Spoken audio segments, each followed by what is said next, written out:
Hello and welcome back to Le Mans. On today's episode, we're going to show you around the track a little bit.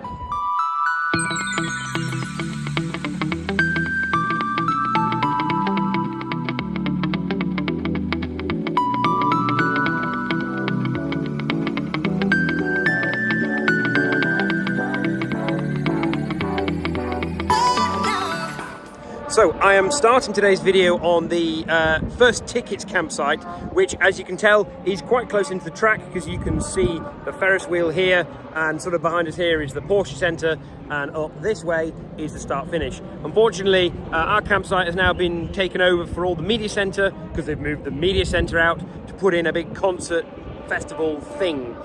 So we're miles away in Beaujolais, which is it's about an hour's walk that way. So we've walked up here. We're here for the Beer Mountain AGM, which along with some hairy ginger folks, and then we're going to wander up onto the track. Is this for your MySpace? Yes. However, before we do any of that, I'm going to just do a little bit of a walk around the campsite here at the first tickets enclosure, because there is some amazing stuff.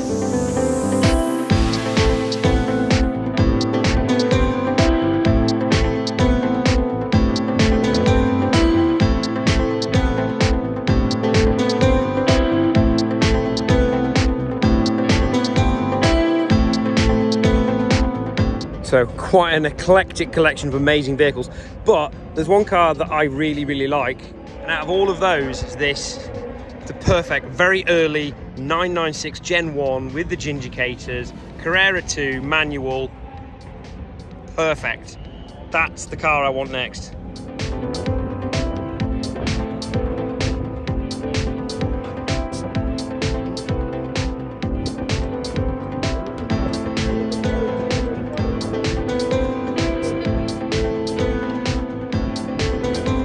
So I am up in the fan village. We're at Garage 56, and you might be thinking, but John, that's a NASCAR. What are we doing with a NASCAR in France? Well, let me tell you a bit of a story.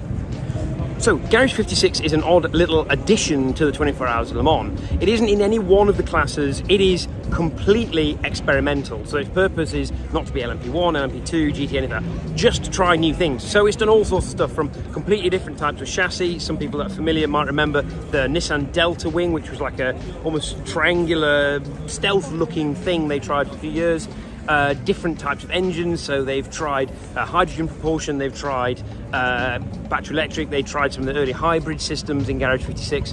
Now, not all the time do these cars actually, properly compete, finish 24 hours, but they'll get on-track action, they get to learn lots of information about these technologies.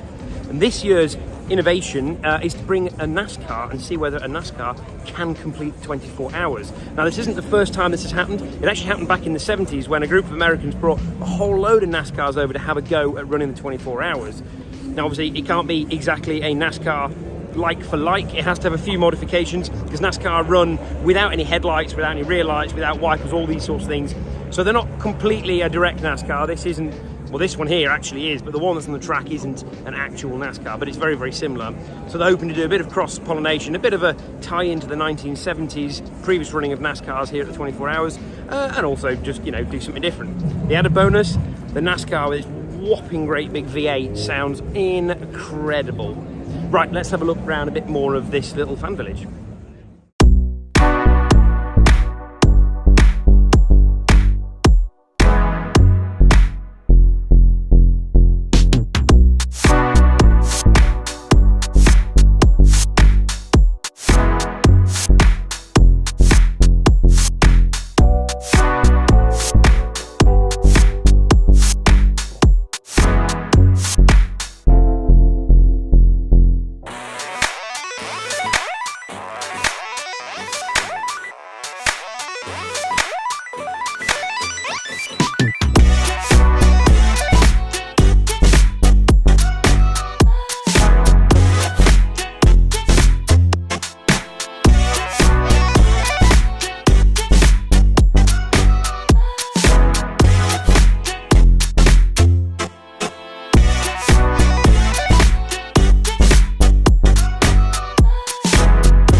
very dark corner of the centre of Le Mans. We're nowhere near the campsite, nowhere near the racetrack. But the reason I'm out at this ungodly hour is there's been a key member of our team missing from our camp. He wasn't able to make it. And a couple of people in the camp were able to gang together and make sure we could get him here to the racetrack without his best friend Danny, who organises all of our group, being any wiser. So he thinks he's going to miss the 24 hours of Le Mans, but actually he's here on a Flixbus. He's just arrived from Paris. So we're going to sneak him into camp so we can surprise Danny at breakfast in the morning with his best mate, who's been missing from the whole trip so far. So let's go and pick us up a Dino. Bonjour indeed. We found us a missing member of the team. He's just arrived on this little bus over here. So time to get you back to camp and sneak you in. Right, to the Batmobile.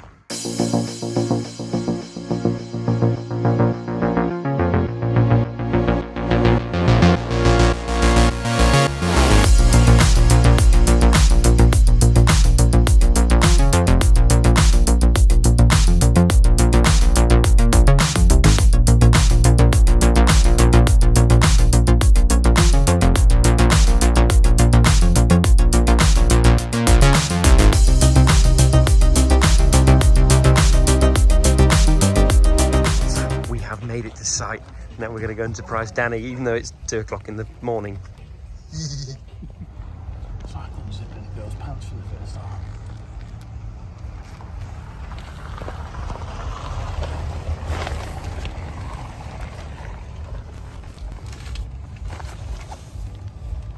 Bonjour. What are you doing here, bro? Gone to visit my bestie. Oh, Dino. Oh, man. Fancy beer? Oh.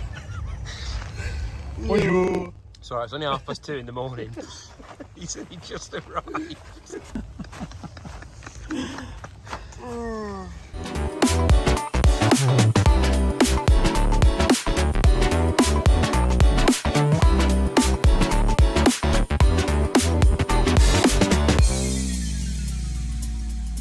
Don't forget to like, comment, share, and subscribe.